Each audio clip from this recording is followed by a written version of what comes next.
Anda kembali dilapor polisi, seorang ibu asal Nganjuk, Jawa Timur kedapatan hendak selundupkan paket sabu untuk anaknya yang ada di dalam lapas pemuda kelas 2A Madiun, Jawa Timur. Nah, pemirsa, ini sabu seberat 5,36 gram tersebut dimasukkan ke dalam makanan yang akan diberikan pada salah seorang napi. Inilah video rekaman detik-detik pemeriksaan terhadap ibu berinisial P, warga Kecamatan Pace, Kabupaten Nganjuk, saat berkunjung ke lapas kelas 2A Madiun pada 23 Agustus lalu. Sesuai SOP, petugas lapas memeriksa setiap barang bawaan yang dibawa dari luar oleh para keluarga atau tamu untuk warga binaan. Saat melakukan pemeriksaan terhadap tersangka, petugas curiga melihat paket makanan berupa soto yang dibawa dan diperuntukkan kepada anak kandungnya berinisial AP. Saat pemeriksaan, petugas lapas pun menemukan 3 paket sabu dengan total berat 5,36 gram yang dimasukkan ke dalam makanan. Tindakan yang kami lakukan adalah melakukan penyelidikan lebih lanjut untuk melakukan pengembangan, dan dari hasil pemeriksaan sementara bahwa barang tersebut adalah dibesar oleh anaknya yang berada di dalam lapas kelas 2 Madiun. Saat ini sedang menjalani masa pembinaan di dalam lapas kelas 2 Madiun dalam kasus yang sama. Untuk pengembangan lebih lanjut, perempuan berinisial P telah diamankan ke Polres Madiun Kota beserta barang bukti 5,36 gram sabu. Pelaku terancam dengan ancaman hukuman maksimal 20 tahun penjara.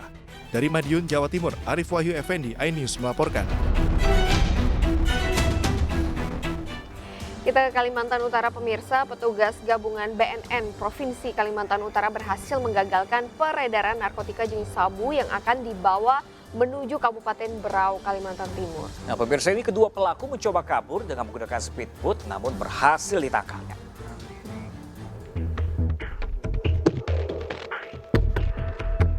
Inilah video penangkapan 2 orang kurir sabu antar provinsi di Pantai Kampung Baru, Kabupaten Bulungan, Kalimantan Utara. Kedua pelaku sempat mencoba kabur dengan menggunakan speedboat, namun petugas berhasil menangkap pelaku. Penangkapan ini dilakukan oleh tim gabungan Badan Narkotika Nasional Provinsi Kalimantan Utara, Binda Kaltara, Dipol Airut, Polda Kaltara, dan Bea Cukai Tarakan. Dari hasil penggeledahan terhadap 2 pelaku berinisial DW dan AR, ditemukan 1 kilogram sabu terbungkus. Rencananya sabu akan dikirim ke Berau, Kalimantan Timur. Setelah dilakukan pengembangan, polisi menangkap 2 pelaku lain yakni AB dan SD. Polisi mengejar 1 pelaku lain berinisial BS. Barang ini berasal dari saudara BS. Nah, BS ini yang sedang kami lakukan pencarian karena sampai saat ini kami belum mendapatkan di mana keberadaan si BS ini. Keempat pelaku dijerat dengan pasal tentang narkotika dengan ancaman minimal 6 tahun, maksimal 20 tahun penjara. Dari Tarakan, Kalimantan Utara, Usman Codang melaporkan. Ya, sementara itu pemirsa, Satuan Reserse Narkoba Polres Tulang Bawang meringkus 2 orang penjual obat-obatan terlarang jenis Hexheimer, pemirsa. Petugas juga menyita ratusan butiran pil yang disembunyikan pelaku. Itu ini ya,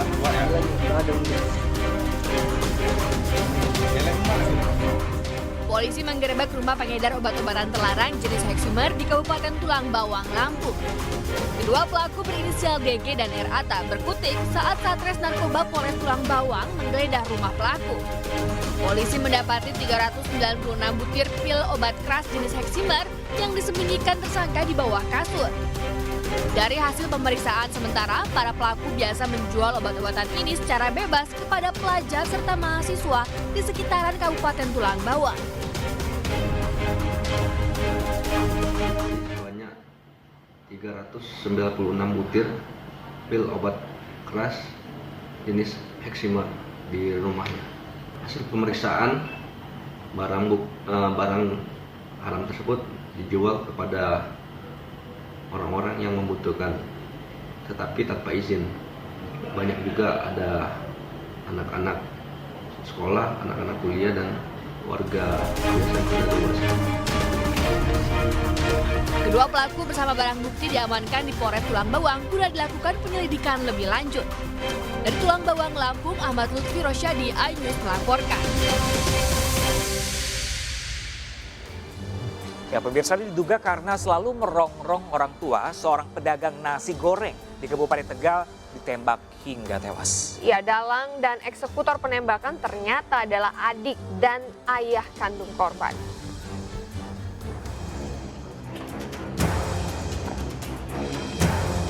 Seorang bapak dan anaknya ditangkap Satreskrim Polres Tegal, Jawa Tengah di Desa Pedes Lohor, Kecamatan Adiwerna. Penangkapan bapak dan anaknya ini sehari pasca peristiwa penembakan yang menewaskan Kasbari.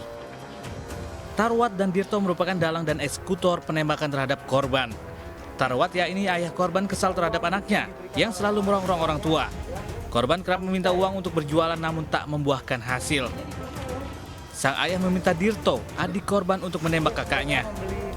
Dirto yang diberi uang oleh ayahnya sebesar 6 juta rupiah membeli senapan angin seharga 2.500.000 rupiah. Akibat perbuatannya, ayah dan anaknya ini akan menjalani hidup di balik jeruji besi. Kedua pelaku dijerat pasal pembunuhan berencana dengan ancaman hukuman mati atau penjara seumur hidup. Motif dari dilakukannya penembakan ini adalah akibat daripada kekesalan daripada Bapak Tarwat selaku orang tua korban, karena semasa hidupnya saudara Kasbari ini banyak merongrong atau menyusahkan orang tuanya, sehingga dibuatlah rencana pembunuhan ini bersama dengan Dirto, yang mana Dirto adalah anak kedua dari Bapak Tarwat. Niatnya hanya melukai aja sebenarnya mah gitu, cuma kebablasan gitu. Penembakan terjadi di rumah korban di Desa Pedes Lohor, Kecamatan Adiwerna. Saat itu korban baru bertemu adiknya Tirto yang baru pulang dari Jakarta. Namun saat korban balik badan, pelaku menembak kakaknya dengan senapan angin. Korban sempat menjalani perawatan di rumah sakit namun nyawanya tak tertolong.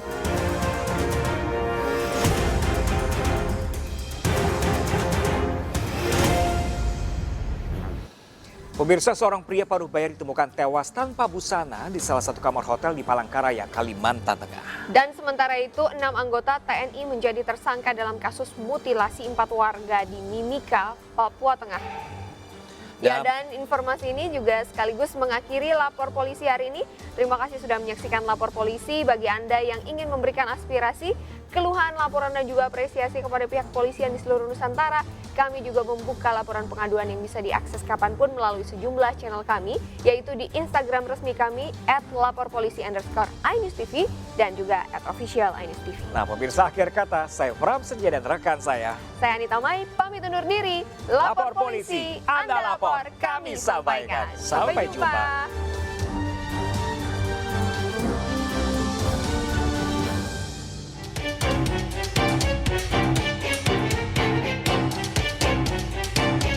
Tim Inafis Polresta Palangkaraya dan Polsek Pahandut mendatangi Hotel Payang di Jalan Nias untuk melakukan olah TKP terhadap pria paruh baya yang ditemukan tewas di kamar lantai 2 hotel.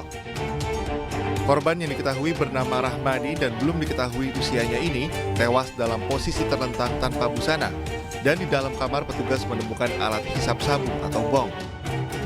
Setelah memeriksa jasad tersebut dan tidak menemukan tanda-tanda kekerasan di tubuhnya, petugas dibantu relawan IRP mengevakuasi jasad korban ke ruang jenazah RSUD Dr. Doris Silvanus Palangkaraya untuk dilakukan visum. Menurut karyawan hotel, korban yang menginap seorang diri sejak tanggal 20 Agustus 2022 pertama kali ditemukan oleh rekannya, seorang ibu rumah tangga yang juga karyawan hotel.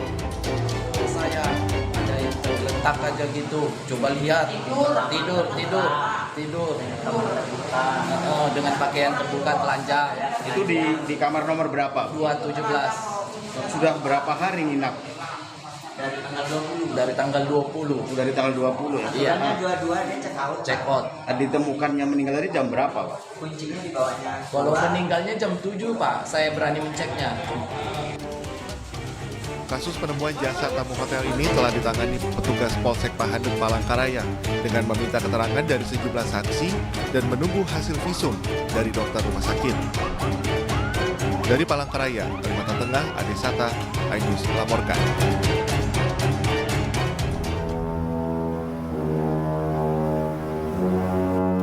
Penyidik polisi militer Angkatan Darat telah menetapkan 6 anggota TNI sebagai tersangka kasus mutilasi warga Papua. Selain menetapkan 6 tersangka, penyidik juga masih mendalami dugaan keterlibatan 2 oknum anggota TNI lainnya yang diduga turut terlibat.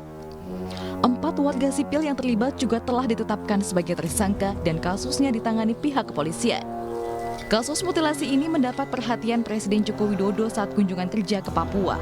Presiden memerintahkan Panglima TNI Jenderal Andika Perkasa untuk mengusut tuntas kasus mutilasi yang melibatkan anggota TNI. Tamtama kedua-duanya. Sejauh ini bukti permulaan cukup, 6 sudah kita tetapkan sebagai tersangka karena status proses hukumnya juga sudah meningkat menjadi penyidikan. Yang kami gali terus adalah siapa lagi, karena kami tidak akan berhenti di situ. Dan ini kan sudah menjadi prosedur tetap kami. TNI, apapun tindak pidananya kami akan memproses sampai ke akar-akarnya. Kami tidak akan berhenti sampai di situ. Terbukti kita sudah mendapatkan 2 lagi, walaupun belum kita tetapkan tersangka, tetapi terus pendalaman, karena 2 ini, tambahan ini, juga ikut menikmati uang yang diambil dari tindak pidana itu. Misteri di balik mutilasi warga Papua mulai terkuak dari keterangan para tersangka. Faktor ekonomi diduga menjadi motif pembunuhan ini.